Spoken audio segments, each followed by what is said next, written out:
खुलुमबाय लोगोफोर, बिहार ब्रह्म चेनेलनि खौरां नायगिरि गासैबो रायजो राजा नोंथांमोननिसिम गोजोन फुंबिलिनि गाहाम हामलायथि बावहरग्रोनाय जाबाय। आं दिनै नोंथांमोननि सिगाङाव आरोबाव माखासे खौरां फरायथिनो लादों। आसा खालामो नोंथांमोनहा खौरांखौ खोनासंनानै मोजां मोनगोन आरो बेजों लोगोसेनो नोंथांमोनहा सानफ्रोमबो फुंबिलि आरो बेलासि समाव गोदान खौरांनि आपडेट मोननो थाखाय चेनेलखौ साबस्क्राइब खालामनानै लादो आरो खौरांखौ खोनासंनानै मोजां मोनोब्ला अन्नानै लाइक, शेयार आरो कमेन्टबो खालामनानै होलांब्लानो जाबाय। दिनैनि गाहाय रादाबफोराव दङ। आयेन बेरेखा खनिनि जाथायाव सा 14खौ खादों, सा 7 थांखिख' जाब्रबथायजों सोमोन्दो गोनां।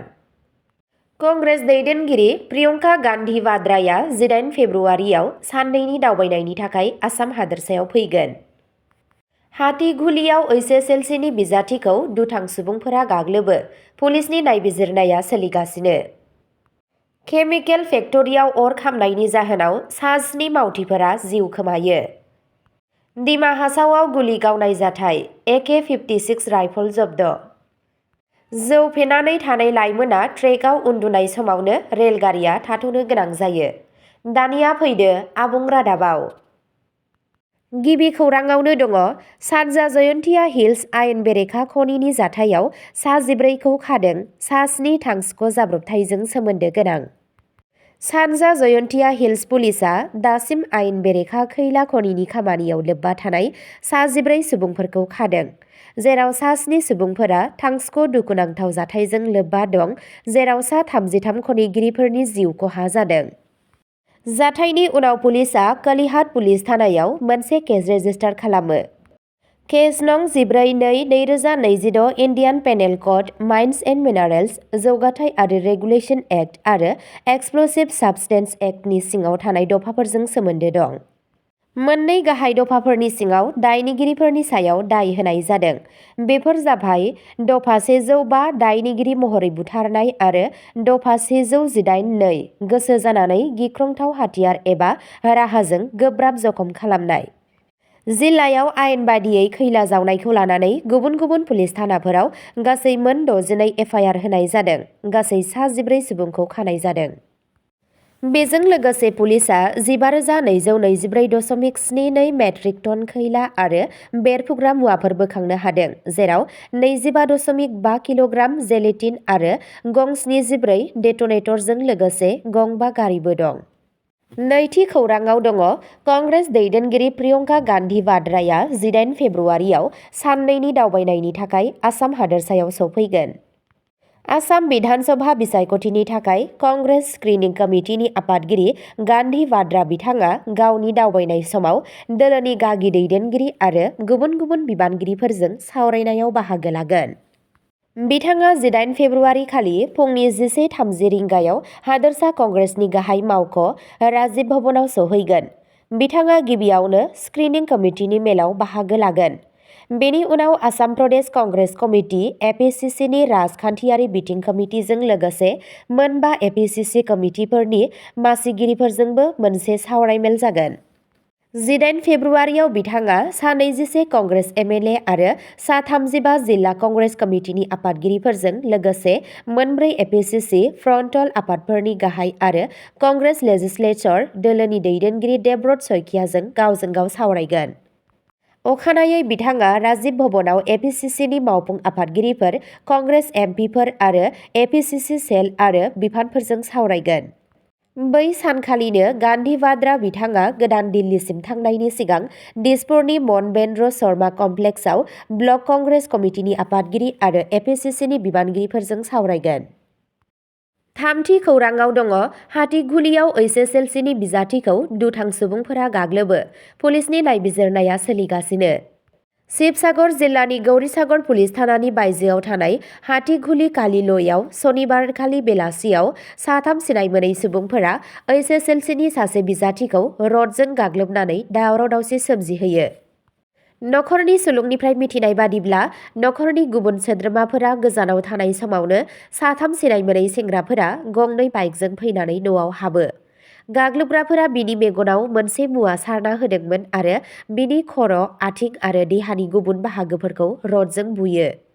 बिखौ होख्रावनायनिफ्राय होबथानो थाखाय जिजों गोदोनाबो सेरथेदोंमोन।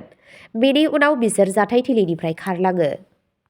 उनाव नखरनि सोद्रोमाफोरा फैनानै थाबैनो बिथांखौ आरोबाव फाहामथायनि थाखाय शिबसागर सिभिल हस्पिटालाव थिसनदों आरो बेनि उनाव जरहाट मेडिकेल कलेज आरो देहा फाहामसालियाव थिसनो।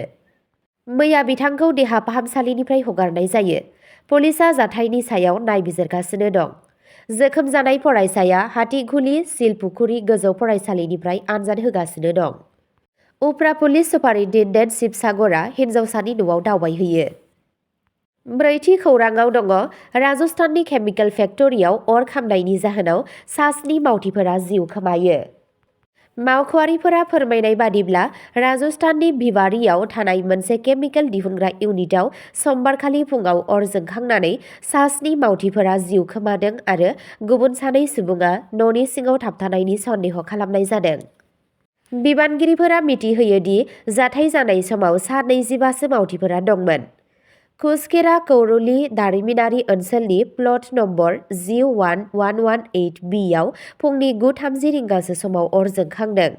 गिबि रिपर्टनि बादिब्ला बे अरा मोनसे गावारि दारिमिनारि इउनिटनि सिङाव हरखाबै बेरफ्रुदों आरो गोख्रैनो गोसारदोंमोन आरो माखासे मिनिटनि गेजेरावनो फेक्टरिनि गोबां बाहागोआ खामजोबदों। RIICO फायार ब्रिगेडआ फुंनि 9:22 रिंगासोआव पुलिस कन्ट्रल रुमनिफ्राय खौरां मोनो, जायनि जाहोनाव हरखाब राहा लानाय जायो। अर खामनायनि गोहोआ गोब्राबमोन। गोबां गोथै सहफोरखौ खामग्लिनाय हालोदाव बोखांनो हायो। जोखोम जानाय मावथिफोरखौ फाहामथायनि थाखाय खाथिनि देहा फाहामसालिफोराव लांनाय जादों। बिबानगिरिफोरा दासिमबो अर खामनायनि गुबै जाहोनखौ रोखा खालामाखै।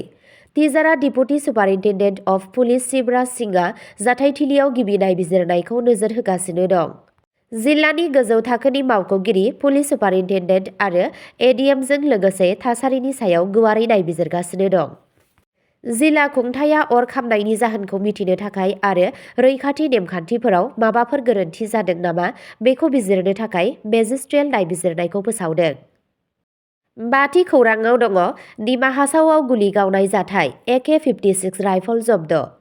16 फेब्रुवारि खालि बेलासे 3:30 रिंगासो समाव डिमा हासाव जिल्लानि लांटिं पुलिस थानानि सिङाव थानाय डिहाक' ओनसोलाव गुलि गावनायनि जाथाय जादों। मावख'आरि सुलुंनिफ्राय मिथिनो मोननाय बादिब्ला सिनाय मोनै हाथियार गोनां गाग्लोबग्राफोरा पुलिसनि पेट्रलिं हान्जाखौ गुलि गावदों। पुलिसआ गुलि गावहरनायनि उनाव गाग्लोबग्राफोरा जाथायथिलिनिफ्राय खारलाङो। बेनि उनाव जानाय संदाननाय अपारेशनाव रैखाथि हान्जाफोरा जाथायथिलिनिफ्राय गंसे AK-56 राइफल, मेगजिन आरो गुलि बारुद, जि-जोम, फ्लेशलाइट आरो गुबुन मुवा बेसादफोर बोखांनो हायो। बे जाथायाव रावबो सुबुंनि जिउ खहा जानायनि खौरां मोननाय जायाखै।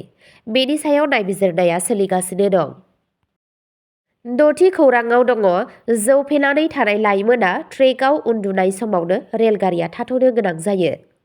मुम्बाइनि छत्रपति शिवाजी महाराज टार्मिनास CSMTआव समबारनि सानजौफु समाव प्लेटफर्म नं 1 नि ट्रेकआव सासे जौ फेनानै थानाय लाइमोनखौ नुनो मोननाय जायो आरो मोनसे गिदिर जाब्रबथायनिफ्राय बारग'नो हायो।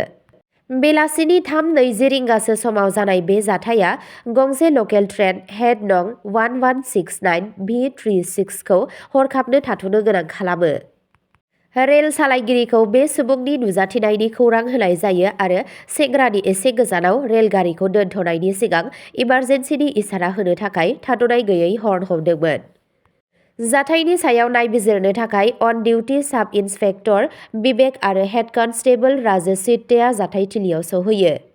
बिथांमोनहा सासे लाइमोनखौ नुनो मोनो जायखौ उनाव 18 बोसोर बैसोनि अविनाश प्रकाश कार्डिले होननानै सिनायथि मोननाय जायो, जाय बिथाङा रेल लामानि लामायाव गोग्लैसोनानै दंमोन।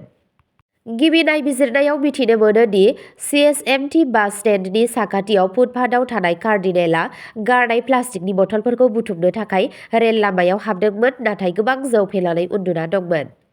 रेलवे प्रटेक्शन फर्सनि मावथिफोरा ट्रेकफोरखौ खारनो थाखाय थाबैनो कार्डिलखौ रेल लामानिफ्राय बोखारो।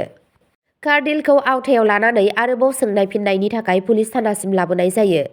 स्टेशनाव थानाय समावबो कार्डिलआ जौ लोंनानै थायोमोन। बिथांनि हेंथायै रेलवे एक्टनि 147 दफानि सिङाव दाय गोनां केस होनाय जादों। अब्ला दिनैनि खौरां फरायथिनाया एसेनोसै। गोजोन्थों।